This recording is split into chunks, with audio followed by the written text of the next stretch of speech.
ಖ್ಯಾತೆ ಕೀಳ್ತಾ ಇದ್ದಾನೆ ಖ್ವಾಜಾ ಆಸಿಫ್. ಪಾಕಿಸ್ತಾನ ಬಿಕಾರಿ ದೇಶ, ಭಿಕ್ಷೆ ಎತ್ಕೊಂಡ್ಬರ್ಲಿಲ್ಲ ಅಂದ್ರೆ ಜೀವನ ಮಾಡಕ್ ಆಗ್ತಾ ಇಲ್ಲ ಅಂತ ಶಾಬಾಜ್ ಶರೀಫನೇ ಒಪ್ಕೊಳ್ತೀಯಾನೆ.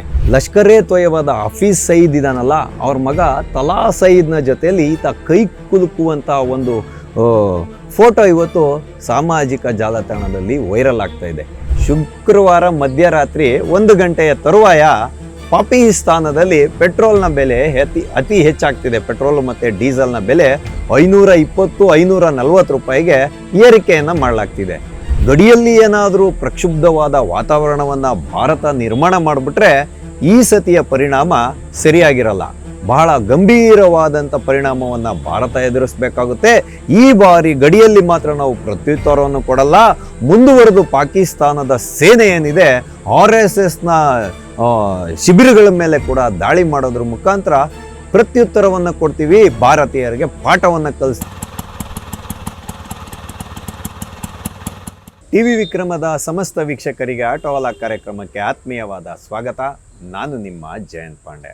ಸ್ನೇಹಿತರೆ, ಆಟೋವಾಲ ಕಾರ್ಯಕ್ರಮಕ್ಕೆ ನಾವಿಂದು ಆಯ್ದುಕೊಂಡಂತಹ ವಿಷಯ ಖ್ಯಾತೆ ಕೀಳ್ತಾ ಇದ್ದಾನೆ ಖ್ವಾಜಾ ಆಸಿಫ್.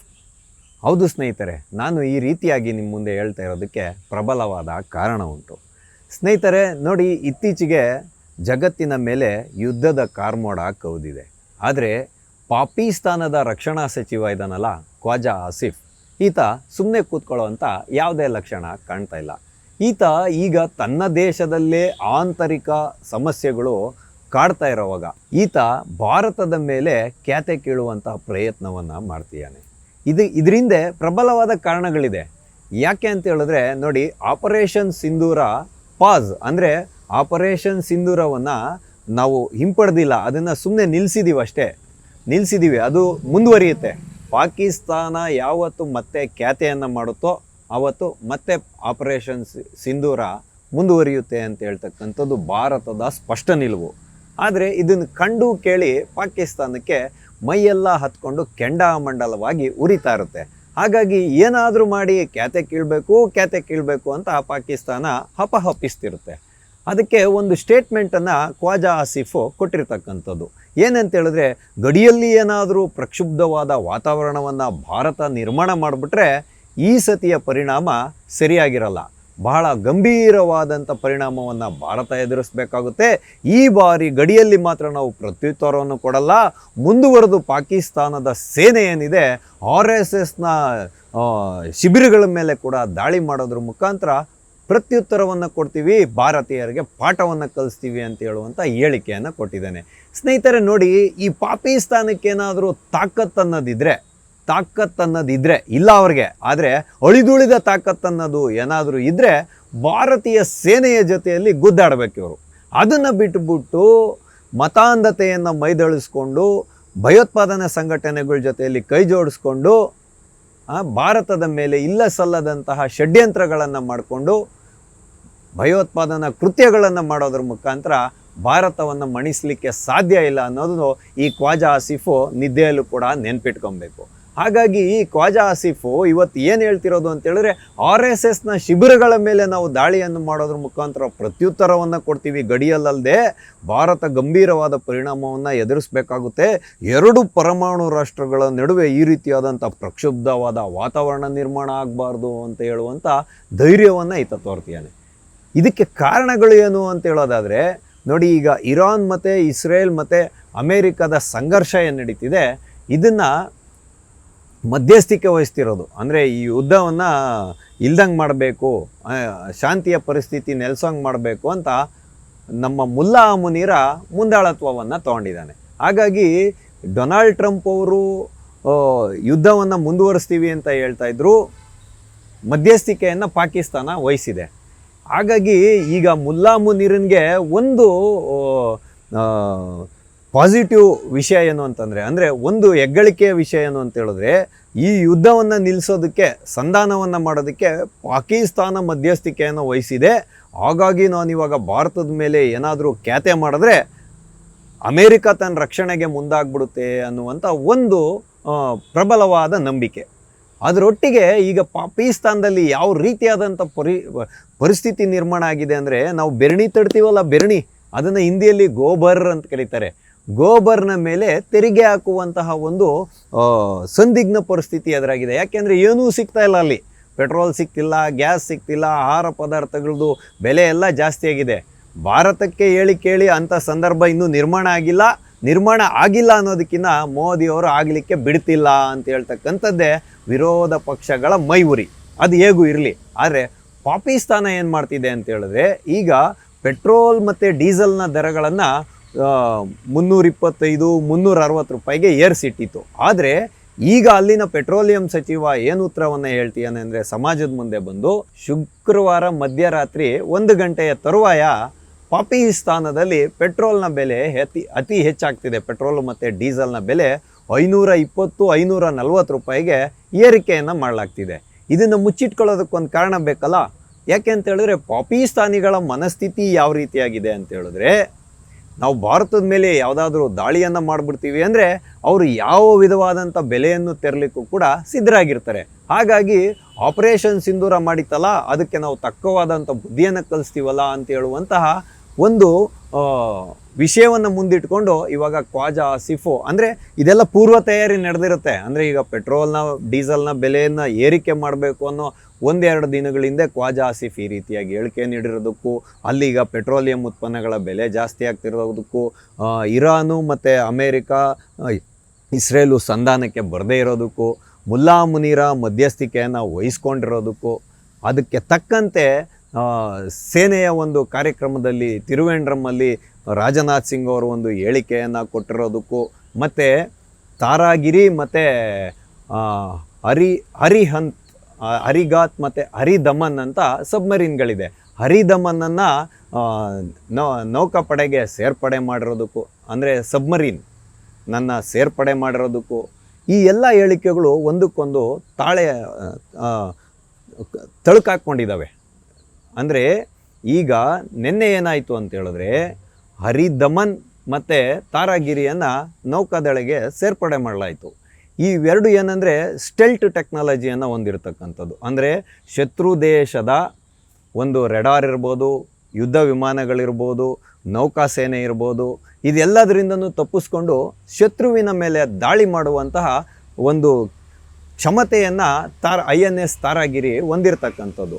ಇದನ್ನು ನಿರ್ಮಾಣ ಮಾಡಿರ್ತಕ್ಕಂಥದ್ದು ಭಾರತದ ಒಂದು ಸಂಸ್ಥೆ, ಅಂದರೆ ಮಡಗಾವ್ ಡಾಕ್ ಶಿಪ್ ಬಿಲ್ಡರ್ಸ್ ಅಂತ ಲಿಮಿಟೆಡ್ ಅಂತ ಈ ಒಂದು ಕಂಪನಿ ಇದನ್ನು ನಿರ್ಮಾಣ ಮಾಡಿಕೊಟ್ಟಿದೆ ಭಾರತೀಯ ನೌಕಾಸೇನೆಗೆ.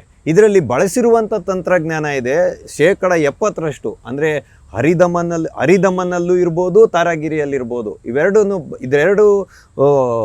ಇದರಲ್ಲಿ ಬಳಸಿರುವಂಥ ತಂತ್ರಜ್ಞಾನ ಏನಿದೆ 70% ಸ್ವದೇಶಿ ತಂತ್ರಜ್ಞಾನ. ಇದು ನಮ್ಮ ಒಂದು ಸೇನೆಯ ಸ್ವಾವಲಂಬನೆಯ ಕಡೆಗೆ ಭಾರತ ದಿಟ್ಟ ಹೆಜ್ಜೆಯನ್ನು ಇಡ್ತಿದೆ ಅನ್ನುವಂಥ ವಿಷಯವನ್ನು ನಮ್ಮ ಮೇಲೆ ತೋರಿಸ್ತಿದೆ. ಆದರೆ ಪಾಕಿಸ್ತಾನಕ್ಕೆ ಇವಾಗಾಗಿರೋ ಉರಿ ಏನಪ್ಪ ಅಂತ ಹೇಳಿದ್ರೆ, ಇಷ್ಟು ದಿನ ಭಾರತ ಕೈಗೊಳ್ತಾ ಇದ್ದಂಥ ನಿರ್ಧಾರಗಳು, ಭಾರತ ಮಾಡ್ತಿದ್ದಂಥ ದಾಳಿಗಳು ಬೇರೆ ರೀತಿಯಾಗಿ ಇರ್ತಾಯಿತ್ತು. ಅಂದರೆ ಒಂಥರ ತಟಸ್ಥವಾದ ಮೆದು ಧೋರಣೆಯನ್ನು ಹೊಂದಿತ್ತು ಭಾರತ ಭಯೋತ್ಪಾದನೆಯ ವಿರುದ್ಧ. ಆದರೆ ಈಗ ಭಾರತ ಭಯೋತ್ಪಾದನೆಯ ವಿರುದ್ಧ ಶೂನ್ಯ ಸಹಿಷ್ಣುತೆ, ಅಂದರೆ 0 ಟಾಲರೆನ್ಸನ್ನು ಹೊಂದಿದೆ. ಹಾಗಾಗಿ ರಾಜನಾಥ್ ಸಿಂಗ್ ಅವರು ಏನು ಹೇಳಿದ್ದಾರೆ ಅಂತ ಹೇಳಿದ್ರೆ, ಒಂದೇ ಒಂದು ತಪ್ಪನ್ನು ಏನಾದರೂ ಪಾಕಿಸ್ತಾನ ಮಾಡಿದ್ದೇ ಆದರೆ ಮುಂದೆ ಅದು ನೋಡದೇ ಇರುವಂಥ ಗಂಭೀರವಾದಂಥ ಪರಿಣಾಮವನ್ನು ಎದುರಿಸಬೇಕಾಗುತ್ತೆ. ಅದು ಎಂದೂ ಕಾಣದೇ ಇರುವಂಥ ಪೆಟ್ಟನ್ನು ನಾವು ಕೊಡ್ತೀವಿ ಅಂತ ಹೇಳೋದನ್ನು ಪುನರುಚ್ಚಾರಣೆ ಮಾಡಿದ್ದಾರೆ ಮೊನ್ನೆ ಗುರುವಾರ ತಿರುವೆಂಡ್ರಮಲ್ಲಿ. ಇದನ್ನು ಕಂಡು ಖ್ವಾಜಾ ಆಸಿಫ್ಗೆ ಇವಾಗ ಉರಿಯಾಗಿರೋದು.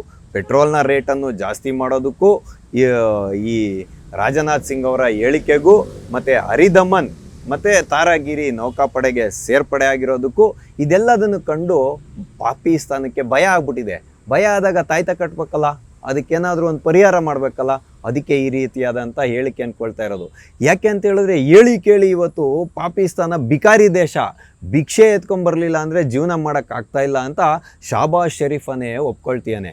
ಆದರೆ ಇದೆಲ್ಲದರ ಮಧ್ಯೆ ಒಂದು ಮಹತ್ತರವಾದ ಬೆಳವಣಿಗೆ ಪಾಕಿಸ್ತಾನದಲ್ಲಿ ನಡೆದೋಗಿದೆ. ಈ ನಮ್ಮ ಶಾಬಾಜ್ ಷರೀಫ್ ಇದ್ದಾರಲ್ಲ, ಅವರ ಸಲಹೆಗಾರ ಇದ್ದಾನೆ ಸನಾವುಲ್ಲಾ ಅಂತ.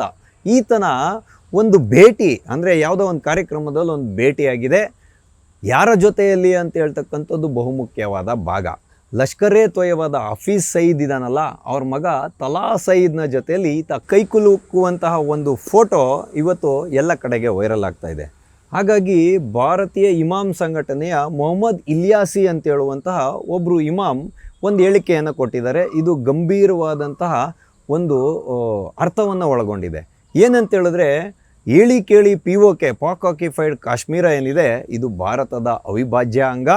ಹಾಗಾಗಿ ಈ ಒಂದು ಸನ್ನಿವೇಶದಲ್ಲಿ ಆರ್ಟಿಕಲ್ 370 ತೆಗೆದಾಕಿದ ಮೇಲೆ ಕಾಶ್ಮೀರ ಸಂಪೂರ್ಣವಾಗಿ ಬದಲಾಗಿದೆ. ಇದು ನವ ಕಾಶ್ಮೀರ. ಹಾಗಾಗಿ ಯುವಕರು ಮತಾಂಧತೆಯನ್ನು ತೊರೆದು ತಮ್ಮ ಕೆಲಸ ಕಾರ್ಯಗಳಲ್ಲಿ ತೊಡಗಿಕೊಳ್ತಿದ್ದಾರೆ. ಇಂಥ ಪರಿವರ್ತನೆ ಬರಬೇಕು. ಹಾಗಾಗಿ POKಯನ್ನು ವಶಪಡಿಸ್ಕೊಳ್ಳೋದ್ರ ಮುಖಾಂತರ ಗರ್ವಾಪ್ಸಿ ಮಾಡಬೇಕು. POKಯನ್ನು ಪಾಕಿಸ್ತಾನಿಗಳ ಕನಸೇನಿತ್ತು POKಯನ್ನು ಪಾಕಿಸ್ತಾನಕ್ಕೆ ಸೇರಿಸ್ಕೋಬೇಕು ಅಂತ, ಅದನ್ನು ಈಡೇರ್ಲಿಕ್ಕೆ ಬಿಡಬಾರ್ದು ಅಂತ ಹೇಳುವಂಥ ಹೇಳಿಕೆಯನ್ನು ಕೊಟ್ಟಿರತಕ್ಕಂಥದ್ದು ಕೂಡ ಒಂದು ಗಂಭೀರವಾದ ಸಂದೇಶವನ್ನು ರವಾನೆ ಮಾಡ್ತಿದೆ. ಅಂದರೆ ಇಲ್ಲಿ ನಾವು ನೋಡ್ಬೋದು, ಇತ್ತೀಚೆಗೆ ಡಿಯಾಗೋ ಗಾರ್ಸಿಯಾ ಅಂತ ಹೇಳುವಂತಹ ಅಮೇರಿಕಾ ಮತ್ತು ಬ್ರಿಟನ್ನ ಒಂದು ಸೇನಾ ನೆಲೆ ಇದೆ. ಅದು ಇರಾನ್ನಿಂದ 4000 ಕಿಲೋಮೀಟರ್ಗಳ ದೂರದಲ್ಲಿದೆ. ಆದರೆ ಜಗತ್ತಿಗೆ ಗೊತ್ತಿದ್ದು ಇರಾನ್ನ ಕ್ಷಿಪಣಿ ಸಮತೆ 2000 ಕಿಲೋಮೀಟರ್ ಅಂತ. ಆದರೆ ಇರಾನ್ ಯಾವಾಗ ಆ ಜಂಟಿ ಸೇನಾ ನೆಲೆಯ ಮೇಲೆ ದಾಳಿಯನ್ನು ಮಾಡ್ತೋ ಆವಾಗ ಜಗತ್ತು ನಿಬ್ಬೆರಗಾಗಿ ನೋಡಿತ್ತು. ಇರಾನ್ ಅಂತ ಹೇಳುವಂಥ ಒಂದು ದೇಶ ಇವತ್ತು 4000 ಕಿಲೋಮೀಟರ್ಗಳು ಶ್ರಮಿಸುವಂತಹ ಕ್ಷಿಪಣಿ ತಂತ್ರಜ್ಞಾನವನ್ನು ಹೊಂದಿದೆ ಅಂತ. ಭಾರತವು ಕೂಡ ಅದರ ರೇಂಜಿಗೆ ಬರುತ್ತೆ, ಅಂದರೆ ಅದರ ವ್ಯಾಪ್ತಿಗೆ ಬರುತ್ತೆ. 4000 ಕಿಲೋಮೀಟರ್ ಅಂದರೆ ಭಾರತದ ಕೆಲವು ಪ್ರದೇಶಗಳನ್ನು ತಲುಪ್ಬೋದು. ಹಾಗಾಗಿ ಇರಾನ್ ಇವತ್ತು ಭಾರತದ ಮೇಲೆ ಯಾವುದೇ ರೀತಿಯಾದಂಥ ದ್ವೇಷ ಇಲ್ಲದೇ ಇರ್ಬೋದು, ಆದರೆ ಯುದ್ಧ ಸನ್ನದ್ಧವಾಗಿ ಜಗತ್ತಿವತ್ತು ನಿಂತಿರುವಾಗ ಭಾರತ ತನ್ನ ಒಂದು ಸಂರಕ್ಷಣೆ ಮಾಡ್ಕೊಳೋದಕ್ಕೆ ಏನೇನು ತಯಾರಿಗಳನ್ನು ಮಾಡ್ಕೋಬೇಕೋ ಅದೆಲ್ಲವನ್ನು ಮಾಡ್ಕೊಳ್ತಿದೆ. ಹಾಗಾಗಿ ಈಗ ಅರಿದಮನ್ ಅಂತ ಹೇಳುವಂತಹ ಈ ಒಂದು ಸಬ್ಮರೀನ್, ಅಂದರೆ ಇದು ಪರಮಾಣು ಚಾಲಿತವಾದದ್ದು, ಇದು ಯಾವ ರೀತಿಯಾಗಿ ಬೇಕಾದ್ರೂ ದಾಳಿ ಮಾಡ್ಬೋದು. ಇದೆಲ್ಲನ ಕಂಡಂತಹ ಖ್ವಾಜಾ ಆಸಿಫ್ಗೆ ಈಗ ನಿದ್ದೆಗೆಟ್ಟೋಗಿರೋದು. ಯಾಕೆ ಅಂತ ಹೇಳಿದ್ರೆ, ಸರ್ಜಿಕಲ್ ಸ್ಟ್ರೈಕ್ ಆಗಿರ್ಬೋದು, ಏರ್ ಸ್ಟ್ರೈಕ್ ಆಗಿರ್ಬೋದು, ಟ್ಯಾಕ್ಟಿಕಲ್ ಆ್ಯಕ್ಷನ್ಸ್ ಆಗಿರ್ಬೋದು, ಮಿಲ್ಟ್ರಿ ಆ್ಯಕ್ಷನ್ಸ್ ಆಗಿರ್ಬೋದು, ಇದನ್ನೆಲ್ಲ ನೋಡ್ಬಿಟ್ಟು ಈಗ ಕೊಟ್ಟ ಕಡೆಯದಾಗಿ ಪಾಕಿಸ್ತಾನದ ಮೇಲೆ ದಾಳಿ ಮಾಡೋವಂಥ ಒಂದು ಅವಕಾಶನ ಮಾತ್ರ ಭಾರತ ಬಿಟ್ಟಿರ್ತಕ್ಕಂಥದ್ದು. ಅದು ನೌಕಾ ಸೇನೆಯ ಮುಖಾಂತರ ಉತ್ತರವನ್ನು ಕೊಡೋದು. ಇತ್ತೀಚಿನ ದಿನಗಳಲ್ಲಿ 1971ನೇ ಇಸ್ವಿಯಲ್ಲಿ ನೌಕಾ ಸೇನೆನೇ ಪಾಕಿಸ್ತಾನವನ್ನು ಮಂಡಿ ಊರಂಗೆ ಮಾಡಿದ್ದು. ಅದಕ್ಕೇ ಈಗ ನಿನ್ನೆ ತಿರುವೇಂಡ್ರಮಲ್ಲಿ ರಕ್ಷಣಾ ಸಚಿವರು ಹೇಳಿದ್ದಾರೆ, ಭಾರತದ ಮುಂದೆ ಪಾಕಿಸ್ತಾನದ ಒಂದು ಶಕ್ತಿ ಎಷ್ಟು ಅಂತ ಹೇಳಿದ್ರೆ, ಭಾರತೀಯ ಯೋಧರ ಮುಂದೆ ಪಾಕಿಸ್ತಾನದ ಶಕ್ತಿ ಎಷ್ಟು ಅಂತ ಹೇಳಿದ್ರೆ, ಕೇವಲ 22 ನಿಮಿಷಗಳಲ್ಲಿ ಪಾಕಿಸ್ತಾನವನ್ನು ಮಂಡಿ ಊರಂಗೆ ಮಾಡಿದ್ದಾರೆ ನಮ್ಮ ಯೋಧರು ಅಂತ ಹೇಳೋದು. ಇದನ್ನು ಕಂಡ ಮೇಲೆ ಖ್ವಾಜಾ ಆಸಿಫ್ಗೆ ಉರಿ ಆಗಲೇಬೇಕಲ್ಲ. ಅದಕ್ಕೆ ಆತ ಹೇಳ್ತಾ ಇರೋದು, ನಾನು ಗಡಿಯಲ್ಲಿ ಏನಾದರೂ ಭಾರತ ಪ್ರಕ್ಷುಬ್ಧವಾದ ವಾತಾವರಣವನ್ನು ನಿರ್ಮಾಣ ಮಾಡಿದ್ರೆ ನಾವು ಗಡಿಯಲ್ಲೇ ಅಲ್ಲದೆ RSSನ ಶಿಬಿರಗಳ ಮೇಲೂ ಕೂಡ ದಾಳಿ ಮಾಡಿಬಿಡ್ತೀವಿ ಅಂತ. ಹಾಗಾಗಿ ಭಾರತ ಇವತ್ತು ಯುದ್ಧ ಅಂತ ಹೇಳ್ತಕ್ಕಂಥದ್ದು ಅನಿವಾರ್ಯ ಸಂದರ್ಭಗಳಲ್ಲಿ ಮಾಡ್ತಕ್ಕಂಥ ಒಂದು ಪ್ರಕ್ರಿಯೆ. ಆದರೆ ನಾವು ಈಗ ಸನಾವುಲ್ಲಾ ಮತ್ತು ಹಫೀಜ್ ಸಯೀದ್ನ ಮಗ ತಲಾ ಸಯೀದ್ ಇವರಿಬ್ಬರ ಭೇಟಿ ಒಂದು ಮುನ್ಸೂಚನೆಯನ್ನು ಕೊಡ್ತಿದೆ.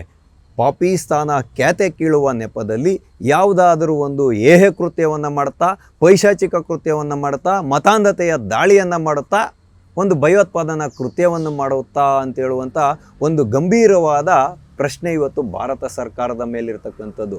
ಹಾಗಾಗಿನೇ ಈ ಎಲ್ಲ ಬೆಳವಣಿಗೆಗಳ ಮಧ್ಯದಲ್ಲಿ ಭಾರತ ಏನು ಮಾಡ್ತು ಅಂತ ಹೇಳಿದ್ರೆ, ದೆಹಲಿಯಲ್ಲಿ ಗುರುವಾರ ರಾತ್ರಿ 8 ಗಂಟೆಗೆ ಮಾಕ್ ಡ್ರಿಲ್ಲನ್ನು ಮಾಡಿದೆ. ಅಂದರೆ ಇದು ಡಾರ್ಕ್ ನೈಟ್ಸ್ ಅಂತಾರಲ್ಲ, ಇವಾಗ ಅಂದರೆ ಎಲ್ಲ ಲೈಟ್ಗಳನ್ನು ಆಫ್ ಮಾಡಿದಾಗ, ವಾಯು ದಾಳಿ ಆದಾಗ, ಮತ್ತು ಯಾವುದೇ ವಿಧವಾದಂಥ ದಾಳಿ ಆದಾಗ ದೇಶದ ಜನರನ್ನು ಯಾವ ರೀತಿಯಾಗಿ ಭಾರತೀಯ ಸೇನೆ ಇರ್ಬೋದು, ಮತ್ತು ರಕ್ಷಣಾ ಇಲಾಖೆ ಅಂದರೆ ಇವಾಗ NDRF ಇರ್ಬೋದು, ಇವರೆಲ್ಲ ಏನಿರ್ತಾರೆ ರಕ್ಷಣೆ ಮಾಡೋವಂಥವ್ರು, NCC ಇರ್ಬೋದು, ಅಗ್ನಿಶಾಮಕ ದಳ ಇರ್ಬೋದು, ವೈದ್ಯಕೀಯ ಸಿಬ್ಬಂದಿ ಇರ್ಬೋದು, ಯಾವ ರೀತಿಯಾಗಿ ದೇಶದ ನಾಗರಿಕರನ್ನು ಸಂರಕ್ಷಣೆ ಮಾಡ್ತಾರೆ, ನಮ್ಮನ್ನು ನಾವು ಯಾವ ರೀತಿಯಾಗಿ ಸಂರಕ್ಷಣೆ ಮಾಡ್ಕೋಬೋದು ಯುದ್ಧದ ಕಾಲದಲ್ಲಿ ಅನ್ನುವಂತಹ ಒಂದು ಪ್ರಾತ್ಯಕ್ಷಿಕೆಯನ್ನು ತೋರಿಸ್ತಾರೆ. ಆ ರೀತಿಯಾಗಿ ದೆಹಲಿಯ ಹಲವಾರು ಕಡೆಗಳಲ್ಲಿ ಈ ಮಾಕ್ ಡ್ರಿಲ್ಲನ್ನು ಮಾಡಲಾಗಿದೆ. ಈ ಎಲ್ಲ ಒಂದು ಬೆಳವಣಿಗೆಗಳು ಯಾವ ರೀತಿಯಾದ ಸಂದೇಶವನ್ನು ಪಾಕಿಸ್ತಾನಕ್ಕೆ ರವಾನೆ ಮಾಡಿದೆ ಅಂತ ಹೇಳಿದ್ರೆ, ಮುಟ್ಟಿದ್ರೆ ನೀನು ನೆಟ್ಟಗಿರಲ್ಲ ಅನ್ನುವಂಥ ಒಂದು ಸಂದೇಶವನ್ನು ರವಾನೆ ಮಾಡಿದೆ. ಹಾಗಾಗಿ ಖ್ವಾಜಾ ಆಸಿಫ್ ಕೈಲಾಗ್ದವನು ಮೈಯೆಲ್ಲ ಪರ್ಚ್ಕೊಂಡ ಅಂತ ಹೇಳಿ ಇವತ್ತು ಭಾರತದ ಮೇಲೆ ಖ್ಯಾತೆ ಕೀಳ್ತಾ ಇರೋದು. ಹಾಗಾಗಿನೇ ಸ್ನೇಹಿತರೆ, ನಾನು ನಿಮ್ಗೆ ಹೇಳಿದ್ದು, ಭಾರತೀಯ ಸೇನೆಯ ಮೇಲೆ ನಾವೆಲ್ಲರೂ ನಂಬಿಕೆಯನ್ನು ಇಡೋಣ, ಭಾರತ ಸರ್ಕಾರದ ಮೇಲೆ ನಾವೆಲ್ಲರೂ ನಂಬಿಕೆ ಇಡೋಣ. ಬಹುಮುಖ್ಯವಾಗಿ ಇವತ್ತು ದೇಶವನ್ನು ಆಳ್ತಿರತಕ್ಕಂಥದ್ದು ಒಬ್ಬ ದೇಶಭಕ್ತನಾದಂತಹ ನರೇಂದ್ರ ಮೋದಿಯವರು, ಅವರ ಮೇಲೆ ನಾವು ನಂಬಿಕೆಯನ್ನು ಇಡೋಣ. ಎಂಥದ್ದೇ ಸಂಕಷ್ಟ ಕಾಲದಲ್ಲೂ ಕೂಡ ಭಾರತವನ್ನು ರಕ್ಷಣೆ ಮಾಡೋದಕ್ಕೆ ನಮ್ಮ ಸೇನೆ ಸರ್ವಸನ್ನದ್ಧವಾಗಿ ನಿಂತಿದೆ. ಅವರಿಗೆ ಒಂದು ಸೆಲ್ಯೂಟನ್ನು ಮಾಡೋದ್ರ ಮುಖಾಂತರ ನಾವು ಇಂದಿನ ಆಟೋವಾಲಾ ಕಾರ್ಯಕ್ರಮವನ್ನು ಮುಗಿಸೋಣ. ಹಾಗಾಗಿ ಖ್ವಾಜಾ ಆಸಿಫ್ ಯಾವುದೇ ಖ್ಯಾತೆಯನ್ನು ಕಿತ್ತರೂ ಕೂಡ ಭಾರತ ಅದಕ್ಕೆ ದಿಟ್ಟ ಉತ್ತರವನ್ನು ಕೊಟ್ಟೇ ಕೊಡುತ್ತೆ, ನಮ್ಮೆಲ್ಲರನ್ನು ರಕ್ಷಣೆ ಮಾಡುತ್ತೆ ಅನ್ನುವಂತಹ ವಿಷಯವನ್ನು ನಾನಿವತ್ತು ನಿಮ್ಮೆಲ್ಲರ ಒಟ್ಟಿಗೆ ಹಂಚ್ಕೊಂಡಿದ್ದೀನಿ. ಟಿ ವಿ ವಿಕ್ರಮವನ್ನು ಸಬ್ಸ್ಕ್ರೈಬ್ ಮಾಡುವುದರ ಮುಖಾಂತರ, ನಿಮ್ಮ ಸದ್ವಿಚಾರಗಳನ್ನು ಕಾಮೆಂಟ್ ಮಾಡುವುದರ ಮುಖಾಂತರ ಹಾಗೂ ಶೇರ್ ಮಾಡುವುದರ ಮುಖಾಂತರ ನಮ್ಮನ್ನು ಪ್ರೋತ್ಸಾಹಿಸಿ. ಟಿವಿ ವಿಕ್ರಮ, ದೇಶ ನಿಮ್ಮ ಕೈಯಲ್ಲಿ. ಈ ಕಾರ್ಯಕ್ರಮ ನಿಮಗೆ ಇಷ್ಟ ಆಗಿದ್ದಲ್ಲಿ ಲೈಕ್, ಶೇರ್ ಹಾಗೂ ಕಮೆಂಟ್ ಮಾಡಿ. ಟಿವಿ ವಿಕ್ರಮದ ಕಾರ್ಯಕ್ರಮಗಳನ್ನು ನಿರಂತರವಾಗಿ ವೀಕ್ಷಿಸಲು ಸಬ್ಸ್ಕ್ರೈಬ್ ಮಾಡಿ, ಬೆಲ್ ಐಕನ್ ಒತ್ತಿ.